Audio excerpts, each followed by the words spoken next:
그러므로 형제들아, 우리가 빚진 자로 돼 육신에게 져서 육신대로 살 것이 아니니라.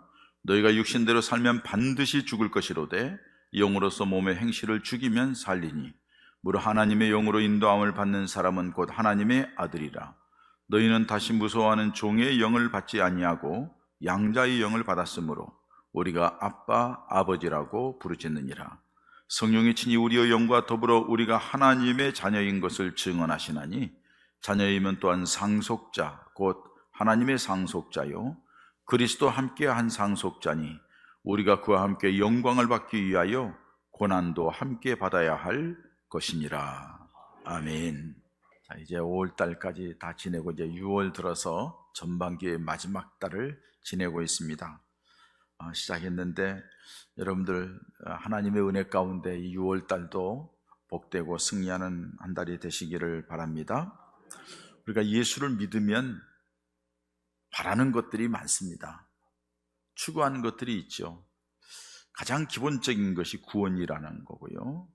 그리고 살아가면서 우리에게 필요한 것, 여러분들이 때로는 건강, 여러분들이 앞길, 자녀들, 또 사업, 그리고 여러 가지 것들 여러분들이 원하는 것이 많을 줄 압니다. 하나님께서 그 모든 것들을 우리에게 주시겠다고 약속을 했습니다. 그런데 하나님이 약속한 그 모든 것을 다 받아 누리는 거냐? 다 모두에게 약속했지만은 다 받는 건 아니라는 거죠. 여러분들에게 항상 얘기합니다만 이스라엘 백성들이 애굽 땅에서 막 너무 힘드니까 억압도 있고 그냥 너무 고통스러운 당하니까 하나님 앞에 부르짖죠. 하나님, 여기서 좀 벗어나게 해달라고. 하나님께서 다 모든 것을 보시고 아시고 듣고서 그들을 거기에서 끌어내려고 계획을 세우셔요.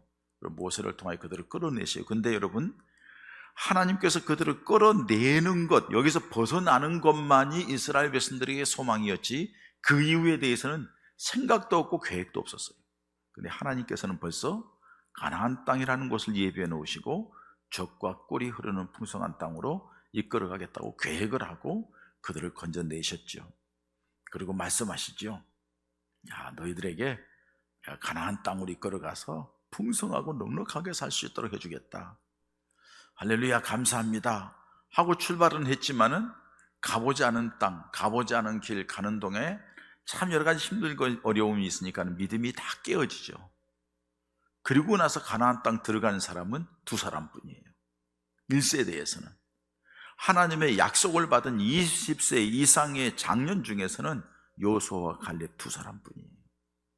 다 약속받았는데 왜 그렇게 하나님의 복을 누리지 못할까요? 우리에게 하나님께서 주님의 이름으로 무엇인지 구하면 주시겠다고 약속을 받은 사람들이에요. 그런데 왜 기도하면 응답이 없을까요? 발전해서 우리가 다 하나님 예수 믿으면 천국 간다고 약속을 받은 사람들이에요. 근데 여러분, 하나님 나라에 가니까는 왜 잘 아신 분, 그렇게 열심히 있던 분들의 얼굴이 보이지 않았을까요? 이유가 뭘까요? 기본이 안 돼서 그래요. 기본이 안 돼서. 여러분, 우리는 믿음 생활하면서 기본이라고 얘기를 하면은 이렇게 주일날 와서 예배 1시간 드리는 것, 내가 주일날은 빠지지 않잖아요. 기본했다는 거예요. 내가 그래도 하나님 앞에 맡은 일이 있어서 열심히 봉사하고 헌신하는 것, 기본보다 더 한다고 생각하는 거예요. 그리고 하나님 앞에 찬양 예배도 나오고 수요 예배도 나오고 금요 기도회도 나오고 새벽 기도까지 하는데 내가 이 정도면은 충실하게 하지 않느냐 하고 자기 자신 생각을 해요. 근데 여러분, 그거는 기본이 아닙니다. 성경은 그것을 기본이라고 얘기하지 않습니다. 기본이라고 하는 것은 예수를 믿는 믿음의 자세, 그 예수님을 향하여서 받은 은혜와 사랑에 대한 그 믿음에 대한 가지고 있는 그 자세, 가지고 있는 그 감격, 그 은혜를 어떻게 간직하고 있느냐, 거기서부터 출발하는 게 기본이에요. 근데 우리는 머릿속으로, 입으로는 하지만은 가슴에는 그런 것이 없다는 거죠. 기본이 안 돼 있으면은 기도해도 응답이 없어요. 기본이 안 돼 있으면은 열심히 봉사하고 헌신해도 열매가 없어요. 기본이 안 돼 있으면은 뭘 어떻게 한다고 하는데 주님께서 인정하지 않아요. 기본이 중요합니다. 그럼 우리나라가 2002년 월드컵을 유치를 하고 그리고 잘 치렀어요. 그 과정 속에 히딩크라고 하는 사람을 감독으로 영입을 하죠. 그래서 훈련하는데 히딩크가 감독으로 와가지고 게임을 할 때마다 꼭 깨지는 거예요. 만방으로 지는 거예요. 도대체 감독이 와가지고 실력이 나아져야지 왜 지냐 해가지고 여론에서 원성이 많았어요. 그러나 히딩크 감독에는 한 가지 딱 생각하는 거예요. 기본에 충실해야 된다. 그래서 기초 체력 여기에 대해서 굉장히 강조를 하고 계속 훈련을 시키는 거예요. 그리고 나서 시합에 했는데 진가가 나타나기 시작하는 거죠. 상대편이 공을 잡으면은 3명이 달라붙는 거예요. 2-3명이 달라붙어서 공을 패스 못하게 하고. 여러분 2-3명이 계속 달라붙는다고는 그만큼 체력적인 활동이 많다는 거예요. 지침 없이 달려가는 거죠. 결국에는 우리 대한민국 역사상, 축구 역사상 4강에 들어가는 최초의 일이 우리나라에서 벌어졌어요. 왜 그러죠? 기본이. 베트남이 그렇게 성적이 별로 안 좋았는데 박항서 감독이 가서 베트남을 아주 탑 클래스로 동남아시아의 탑 클래스로 올려놨어요. 박항서 감독이 뭘로 그렇게 했죠? 히딩크 때 코치였잖아요. 그 본 걸 가지고서 그대로 하는 거예요. 기본 충실해. 그랬더니 그렇게 되는 거예요. 우리나라에 뭐 축구 얘기를 자꾸 합니다만 우리나라에 세계적으로 유명한 손흥민 선수 있습니다. 대단한 선수죠.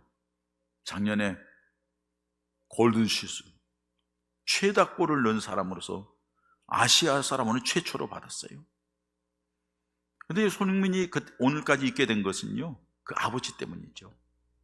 손종 씨라고 하는 그 사람도 축구를 했고 코치를 했던 사람이에요. 그런데 그가 손흥민을 키울 때에 어떤 자세로 키웠느냐? 2021년도 손종웅 씨가 출간한 자서전 책의 표지가 어떻게 나오냐 하면은 모든 것은 기본에서 시작한다. 그러니까 기본적인 훈련을 중점적으로 가르쳤어요. 심지어는 여러분 중학교 2학년 때까지 학교 축구부에 들어보내지 않았습니다. 아버지가 기초 체력 계속 깔고 닦은 거예요. 볼 드리블 하는 것, 패스하는 것, 그리고 킥하는 것, 그런 것 중심으로 볼 다루는 것만 계속 다루고 기초 체력만 강조한 거예요. 그걸 어렸을 때부터 독일 데리고 가서 라면 먹고 못 먹으면서 아이를 기본적인 것부터 가르치기 시작한 거예요.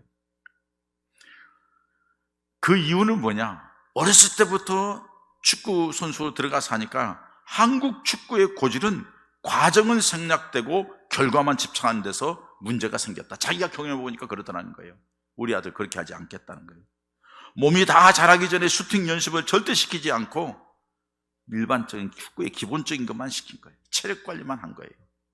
그리고 18세 이상이 되었을 때에 하루에 500개씩 왼발 500개, 오른발 500개 슈팅 연습을 한 거예요. 그래서 손흥민 존이 생긴 거예요. 때리면 들어가는 거예요. 그 자리에서. 손흥민 존이라고 하잖아요. 왜 그렇게 됐어요? 기본에 중심. 기초가 튼튼해야지 성공할 수 있다는 거죠. 여러분 마찬가지, 우리 신앙생활도 마찬가지입니다. 기초가 중요합니다. 신앙생활의 기초는 뭐예요? 바른 신앙 고백이에요. 그 신앙 고백이 뭐죠?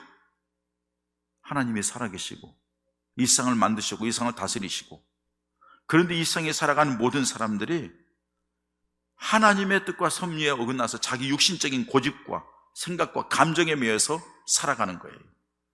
그것을 성경에는 뭐라고 얘기하냐? 로마서 3장 10절에 모든 사람이 죄를 봐 의인은 없나니 하나도 없다 이렇게 말씀해요. 의인은 없나니 하나도 없다. 하나님 앞에 설 사람이 아무도 이 세상에는 없다는 거예요. 그것을 로마서 3장 23절에는 모든 사람이 죄를 범하였음에 하나님의 영광에 이르지 못하더니, 하나님의 영광에 이르지 못한다는 것은 하나님 나라에 갈 수도 없을 뿐만 아니라 이 땅에서 하나님의 은혜와 복을 누릴 수가 없다, 하나님 앞에 가까이 갈 수 없는 자가 되어버렸다 이렇게 말씀하죠.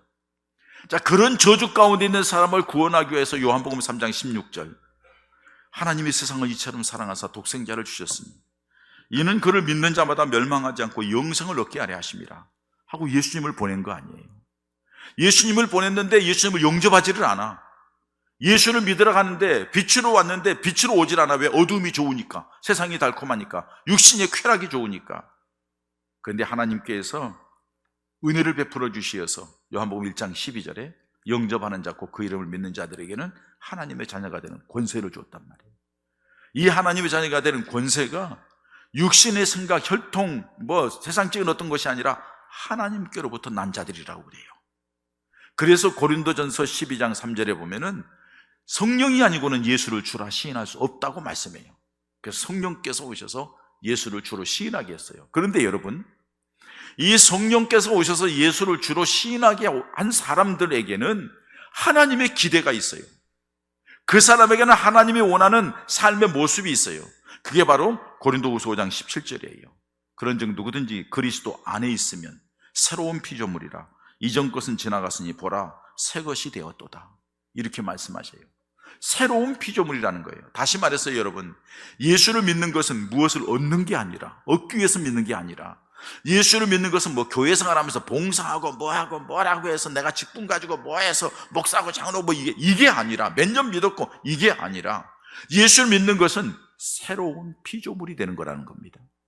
그걸 요한복음 3장에서 니고데모와의 대화 속에서 물과 성령으로 거듭나지 아니하면 하나님 나라를 볼 수 없느니라 이렇게 말씀하시는 거예요. 그게 바로 새로운 피조물이에요. 새로운 피조물에서부터 출발해야만이 기도할 때 응답이 얻을 수가 있는 거예요. 새로운 피조물이 되어서 봉사해야만이 열매가 맺히면서 그 봉사가 하나님께 인정을 받는 거예요. 새로운 피조물이 되어서 삶 속에 하나님이 함께하는 증거들이 나타나게 되는 거예요. 아멘. 이게 기본이에요. 여기서부터 출발하는 거예요. 거기서부터 출발하는 사람이 어떤 모습이냐 하는 것을 오늘 본문 말씀에 말씀해 주는 거예요. 먼저는 빚진 자의 자세라 이거예요. 나는 구원받을 만한 그릇이 못 돼요. 나는 하나님의 복을 받을 만한 그릇이 못 돼요. 나는 하나님의 자녀가 될 만한 그릇이 안 돼요. 여건도 환경도 안 돼요. 우리가 살아온 지난날의 삶을 보면 내 모습부터 봐도 하나님의 사람, 하나님의 종, 어림도 없어요. 그런데 하나님께서 선택해가지고 우리들이 모든 죄를 예수님에게 짊어지어서 십자가에 죽게 만들었어요. 그것 때문에 내가 거기에서 끝난 게 아니라 그 예수님을 믿을 수 있는 믿음을 나에게 허락해 주었어요. 그리고 그 믿음 안에서 오늘까지 살게 했어요. 내가 한 거 하나도 없어요. 하나님의 은혜라. 그렇게 말을 하죠. 고로 빚진 자라는 거예요. 여러분, 빚 져본 사람은 빚진 자의 심정을 압니다. 돈을 많이 꾸었는데 갚지 못해서 시달려 본 적이 있으시죠? 얼마나 민망하고 자존심 상하고 얼마나 힘들고 얼마나 눈물 나고 얼마나 한숨 짓습니까? 심지어는 여러분, 빚쟁이 때문에 그 집에 점원으로 들어가기도 하고 그 집에 가서 일하면서 자기가 빚진 것을 까기도 하고 그렇게까지 되지 않습니까? 우리가 옛날에는 죄의 종이었어요. 마귀의 노예였어요. 육신의 노예였어요. 내가 육신에 끌려다니면서 세상적인 쾌락의 노예였어요. 그런데 그 노예의 생활하는 가정 속에 예수님께서 대속했다고 말을 하죠. 대속이라는 것은 대신 지불했다는 뜻이에요. 대신 값을 지불했어요. 예수님이. 하나님께서 독생자 예수를 벌거벗은 몸으로 어린아이로 보냈어요. 그리고 예수님이 우리를 위하여서 십자가에 달려 죽게 했어요. 그 은혜를 우리가 예수님 하나님으로부터 그냥 선물로 받은 거예요. 받고 보니 내 스스로가 내가 나를 돌아보니까는 나는 그럴 만한 구원받을 만한 자격이 안 되고 나는 하나님의 나라에 들어갈 만한 그릇도 안 되고 모든 면에 부정하고 육신의 노예, 세상의 노예, 감정의 노예. 그런데 하나님께서 나를 그 가운데서 건져주셨다? 나는 하나님 앞에 빚진 자야. 그래서 우리 하나님 앞에 그 빛을 갖기 위해서 내가 어떻게 해야 될까? 하는 마음으로 감사하면서 예배하고 하나님께 영광 돌리고 하나님을 찬양하고 하는 것이 빚진 자의 자세인 줄 믿습니다. 그러니까 여러분들이 오늘 예배 시간에 오셨어요. 어떤 마음으로 오셨어요? 그냥 막연하게 왔죠. 내가 기본은 해야지. 그래, 주의를 지키면서 기본하고 헌금도 기본하고 기본적인 것은 내가 해야지. 여러분, 그건 기본도 못 들어가요. 그건 기본이 아니에요. 그렇게 하는 과정 속에 여러분들의 마음 속에 주님이 나에게 허락하신 것에 대한 어떤 마음을 가지고 왔냐는 거예요. 놀라운 주님의 은혜와 사랑 때문에 내가 빚졌어. 나는 주님 앞에 마땅히 나가야 돼. 나가서 하나님 예배하고 감사하고 영광 돌리는 게 마땅한 거야 하는 자세로 하나님 앞에 나와야 한다는 사실입니다. 이게 기본이에요. 뿐만 아니라 그렇게 하나님의 은혜를 받았으면 다시는 육신에게 져서 육신대로 살아서는 안 된다는 사실입니다. 다른 말로 표현할까요? 옛날로 돌아가지 말라는 거예요. 육신의 노예로 살게 되면 사탄의 속임수를 따라서 살아가던 우리에게 자유함을 얻게 해주신 하나님의 기대, 이거 다 잃어버린 거예요. 여러분, 이스라엘 백성들이 가나안 땅에 들어가지 못한 이유가 뭘까요? 보세요, 여러분. 출애굽기 말씀, 민수기 말씀 보면은 무슨 문제만 생길 때마다 원망하고 불평불만하면서 뭐라 하나요? 애굽으로 돌아가자는 거예요. 옛날로 가자는 거예요. 육신의 삶으로 가자는 거예요. 믿음 생활을 하면서 아직도 처음에 은혜 받고 기뻐가지고 세상 것 정리하고 오직 주님 중심으로 믿음으로 살겠습니다 해놓고서는 살고 시간이 지나면서 살아가는 과정 속에 하나님의 그 은혜에 대한 것은 까맣게 잊어버리고 육신으로 회귀했어요. 육신의 욕망대로, 육신의 감정대로, 육신의 방법대로 살아가고 있지는 않느냐는 거예요. 여러분, 성경에 보면은 요한복음에 가늠하다가 현장에서 잡혀온 여인이 있습니다. 사람들이 율법에 따라서 현장에서 잡힌 여인은 돌멩이로 때려 죽이는 것이 법입니다. 돌멩이 하나씩을 다 들고 예수님 앞에 그 여인을 끌고 왔습니다. 그리고 예수님께 묻습니다. 선생님, 율법에 의하면은 현장에서 가늠하다 잡힌 여인은 돌멩이로 때려 죽이라고 했는데 선생님은 어떻게 말씀하십니까? 말만 있으면 돌멩이로 때려 죽이고 사랑이 없는 사람, 율법을 중요하게 여기는 사람, 여러 가지 이제 빌미를 잡으려고 하는데 예수님이 땅바닥에 글을 쓰시더니 딱 일어나 하는 말씀이 너희 중에 죄 없는 자가 먼저 돌로 치라. 너희 중에 죄 없는 자가 돌로 치라니까는 가만히 생각하니까는 다 죄인이거든요. 자기 죄를 알거든요. 돌멩이를 놓고 다 떠나갔어요. 예수님께서 그 여인에게 말합니다. 너희를 정죄하는 자들이 다 떠났다. 나도 너를 정죄하지 않는다. 그 다음 말이 중요해요. 다시는 죄짓지 말라. 다시는 죄짓지 말라. 이거예요. 다시는 육신으로 돌아가지 말라. 다시는 육신의 욕망에 따라 살지 말라. 다시는 육신적인 감정에 따라서 얽매여 살지 말라 하고서 말씀하시는 거예요. 여러분, 주님이 우리에게도 말씀하시는 건 마찬가지입니다. 13절 말씀에 가서 보면 이렇게 말씀을 하십니다. 너희가 육신대로 살면 반드시 죽일 것이로되 영으로서 몸의 행실을 죽이면 살리라, 이렇게 말씀합니다. 육신대로 살면 반드시 죽는다는 거예요. 다시 육신으로 돌아가지 말라는 거예요. 육신의 노예가 되지 않기 위해서, 육신의 감정을 이기기 위해서, 욕망을 이기기 위해서 영으로서 육의 행실을 정리하고 영으로서 육의 행실을 짓누르고 이겨나가는 자가 돼야 한다고 말씀하고 있는 것입니다. 영이 승리하면 영이 강하게 해주는 성령으로 말미암아 그런 육신적인 모든 것을 이겨나가게 될 거라는 거예요. 그런데 우리는 육신의 욕망을 제어할 생각을 안 합니다. 다 그렇게 사는 거지 하고 생각을 합니다. 누구도 그렇게 살고, 목사도 장로도 누구도 다 그렇게 사는데 다 그렇게 사는 거지 뭐. 여러분 기억하십시오. 잘못하는 겁니다. 주님께서 원하는 게 아닙니다. 주님은 육신에 지면 안 된다는 겁니다. 감정의 욕망에 지면 안 된다는 겁니다. 세상에 지면 안 된다는 겁니다. 세상을 이기라는 겁니다. 이기는 방법은 영의 사람이 되는 거예요. 성령의 사람이 되는 거예요. 성령의 사람이 되기 위하여서 하나님 앞에 몸부림쓰고 하나님 앞에 도움을 청하고 기도하는 자가 되어야 한다는 겁니다. 그래야 이길 수가 있다는 겁니다. 여러분, 하나님의 은혜가 우리에게 그냥 주어졌지만 이 은혜를 누리며 이 은혜를 관리하고 이 은혜를 점점 크게 만들고 이 은혜를 통하여서 하나님의 역사를 가져오기 위해서는 우리가 주님을 향한 열정이 필요하다는 거예요. 아멘. 그렇지 아니하고는 안 되는 거예요. 그래서 천국은 침노하는 자의 것이라고 말씀하는 거예요.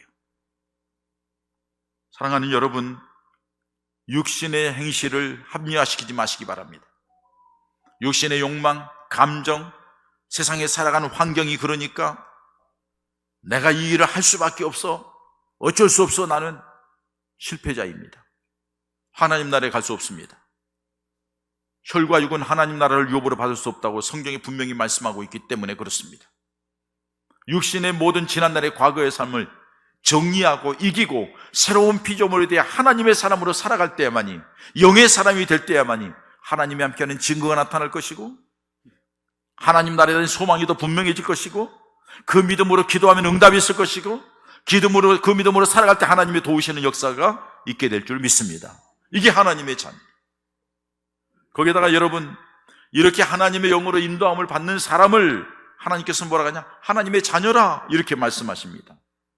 겉으로 보기에는 다 같은 사람이에요. 그러나 내면에서 나를 인도하는 것이 내가 아니며 내 육신이 아니며 내 지식이나 내 감정이 아니라 하나님의 영인 성령으로 인도함을 받으면 그 사람이 곧 하나님의 사람, 하나님의 자녀라고 말씀하고 있습니다. 여러분, 한 주간 동안 살아오느라고 수고하셨어요. 어떻게 사셨습니까? 하나님의 영인 성령의 인도를 받으려고 몸부림치며 기도하며 무슨 문제가 생기면 하나님을 다시 한번 생각하고 하나님께서 원하는 거 이걸까? 어떻게 하면 될까? 고민하며 살아보셨습니까?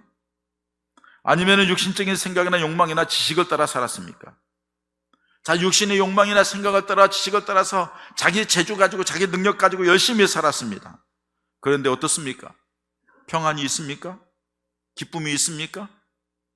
여러분들이 만족하기보다는 다 이루어졌습니까? 기억하십시오, 여러분. 실패한 인생입니다. 하나님의 인도를 받지 않는 사람은 하나님의 자녀가 아닙니다.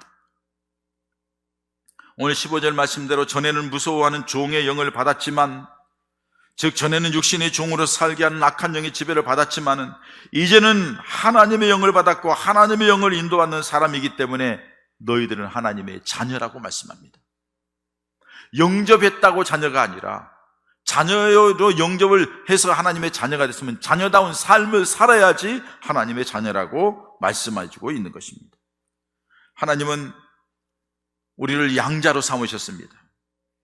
아빠, 아버지라고 부릅니다. 아버지라는 말은 근엄하게 하지만 아빠라는 말은 우리하고 비슷해요. 우리도 어린아이들이 애교 부리면서 아주 친근감 있게 부르는 아빠라는 단어로 우리가 하나님을 부를 수 있게 되었다는 것입니다. 하나님의 아버지라고 부를 수 있는 사람을 하나님의 영이 인도하는 사람이라고 말씀합니다. 그것은 오늘 16절 말씀대로 성령이 친히 우리가 하나님의 자녀인 것을 증언한다고 말씀합니다. 우리가 하나님의 자녀로서의 삶을 살아가면 성령께서 내 자신에게 하나님의 자녀인 증거들을 친히 보여주고 역사하시겠다고 말씀하시는 것입니다. 하나님의 자녀로 살게 할 뿐만 아니라 하나님의 자녀로 살아갈 때 하나님의 사람으로서 그렇게 사는 사람에게 역사하시는 성령의 역사가 보여질 것이라고 말씀합니다. 이게 바로 여러분, 하나님의 자녀인 우리들에게 주어진 특권이요 축복인 줄 믿습니다. 우리 모두는 그걸 받아 누리고 있는데 왜 우리들이 삶의 현장 속에 하나님의 자녀로서의 누리는 그 놀라운 감격과 하나님의 역사가 없느냐는 거예요. 하나님의 성령의 이끌림을 받지 못하기 때문에 그래요.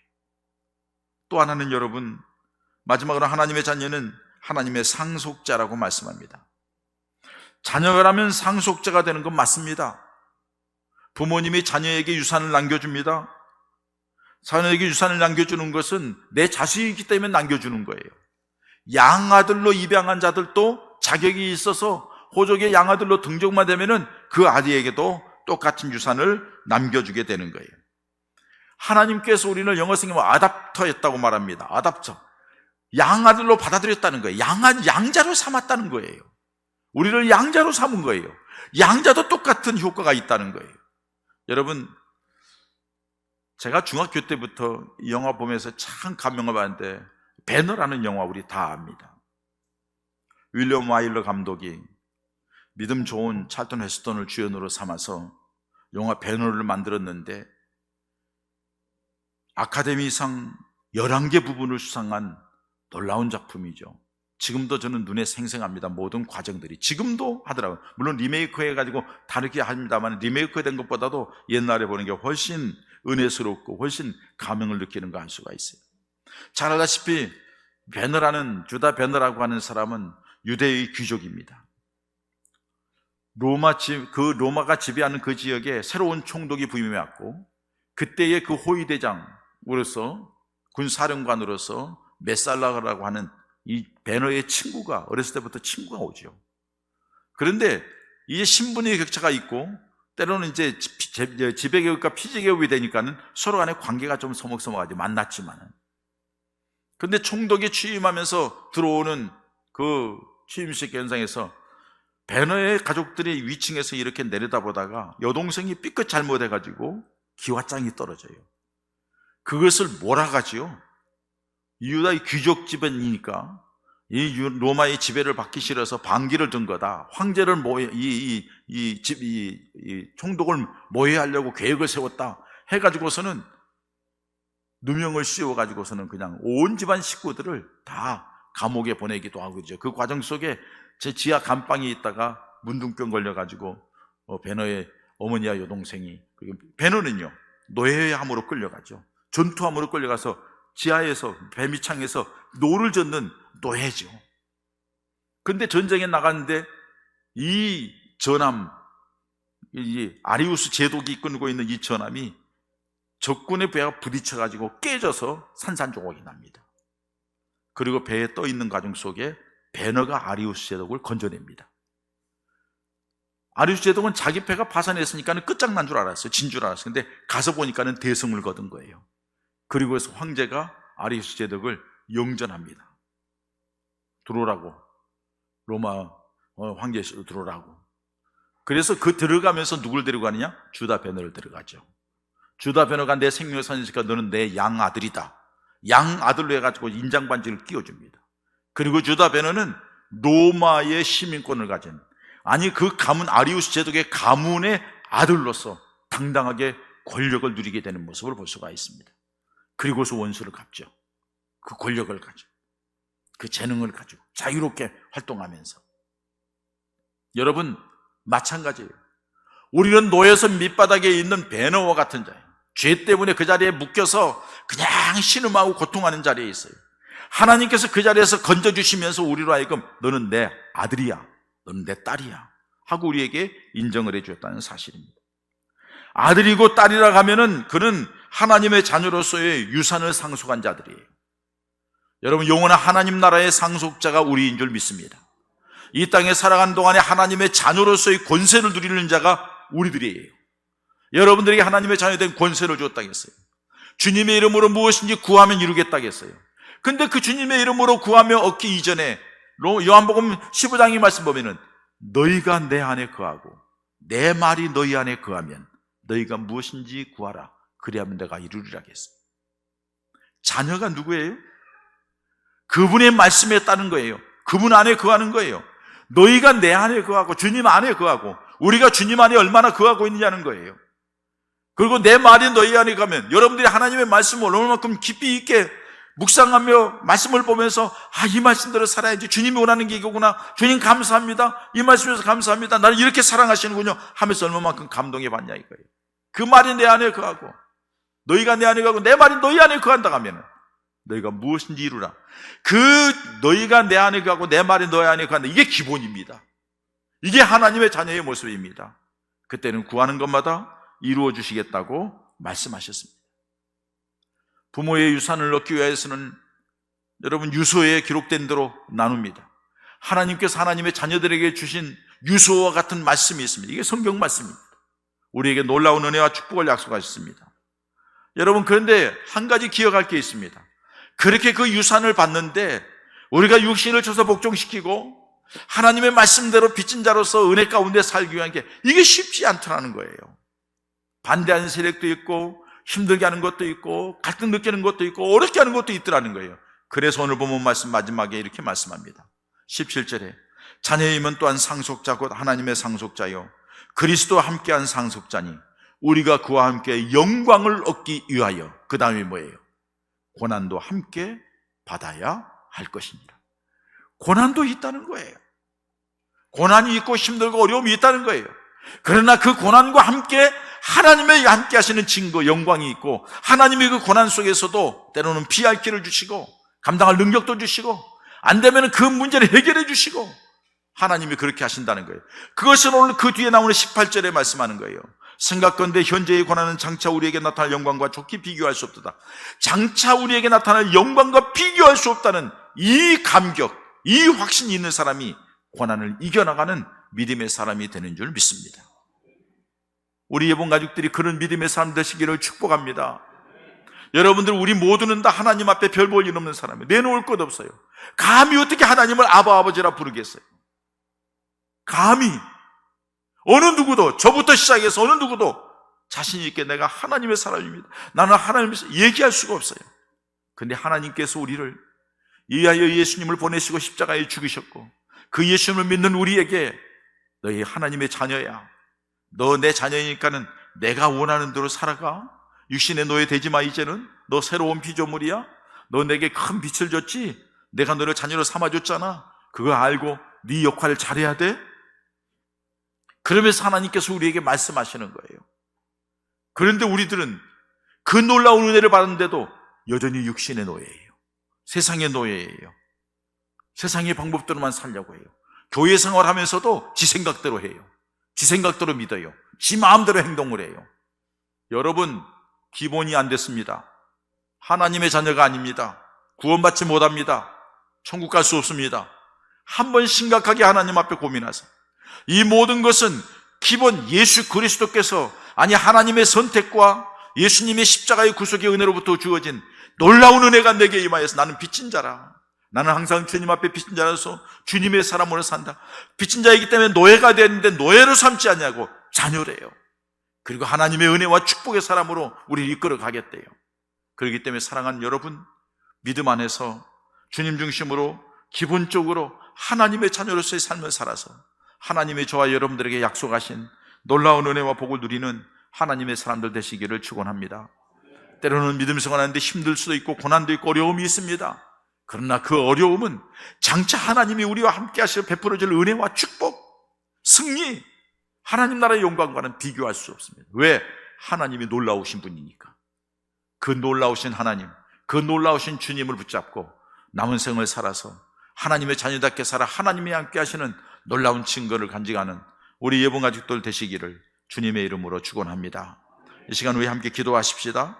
하나님 앞에 내 모습이 어떠한지, 내가 하나님 앞에 어떤 모습으로 살았는지, 자녀답게 살아왔는지, 기본적인 것도 행하지 못하며 살아오지 않았는지, 그렇기 때문에 내가 믿음 생활도 피곤하고 세상도 힘들지 않는지, 하나님의 자녀들에게는 그게 아닌데 주님이 이 시간에 깨닫습니다. 다시 주님을 바라보고 다시 출발합니다. 기본적으로 주님의 구원의 은혜부터 다시 하나님의 자녀로서 출발하오니 나를 붙들어 달라고, 내게 은혜 달라고 함께 기도하십시다. 아버지 하나님 감사합니다. 부족하고 연약한 자, 내놓을 것 없는 것, 부끄러운 것, 죄악된 것, 감히 하나님을 아버지라 부를 수 없는 자이지만 주께서 은혜 주시면서 하나님의 자녀 삼아주시고 하나님의 총무를 끝까지 끌어주시면서 오늘까지 오게 하시니 감사합니다. 주님, 다시 기본에서부터 출발합니다. 주님의 그 놀라운 은혜와 사랑을 받은 빚진 자로서 우리 주님 은혜 가운데 가며 주님 영광을 해나 받아주시옵소서. 할렐루야. 하나님 아버지 감사합니다. 별 볼 일 없고 내놓을 것 없고 살아가는 모든 삶의 모습을 보면은 세상 사람들은 모르지만 하나님 앞에서 부끄럽기 짝이 없는 저희들의 모습인데, 하나님께서는 이 저주받은 인생, 육신의 노예 세상의 내 마귀에게 짓밟혀 마지막에 지옥 갈 저희들을 사랑해 주시어서 선택해 주시고 예수를 구주로 믿게 하시고 하나님의 자녀 삼아줬는데, 우리가 하나님의 자녀답게 살지 못해서 살아오는 삶이 육신의 노예가 되고 세상의 노예가 되어 사단의 짓밟힘으로 여전히 고통과 시련과 역경 속에 방황하고 힘들어하고 있지는 않는지 다시 돌아보며 다시 돌아갑니다. 주님 중심으로 주님의 그 놀라운 은혜와 사랑을 받아 빚진 자로, 아니 하나님의 자녀된 자로 믿음 안에 다시 서서 나가게 싸우니 주여 약속하신 대로 은혜를 베풀어 주시옵소서. 도와주시옵소서. 함께해 주시고 승리하게 하시고 하나님의 역사를 보게 하여 주시옵소서. 고난도 능히 이겨나가게 하시고 하나님께서 함께 하시는 증거 가운데 간증자들이 다 되게 하여 주시옵소서. 하나님의 자녀로서 복된 사람으로 소문나게 하여 주시옵소서. 예수님의 이름으로 기도합니다. 아멘.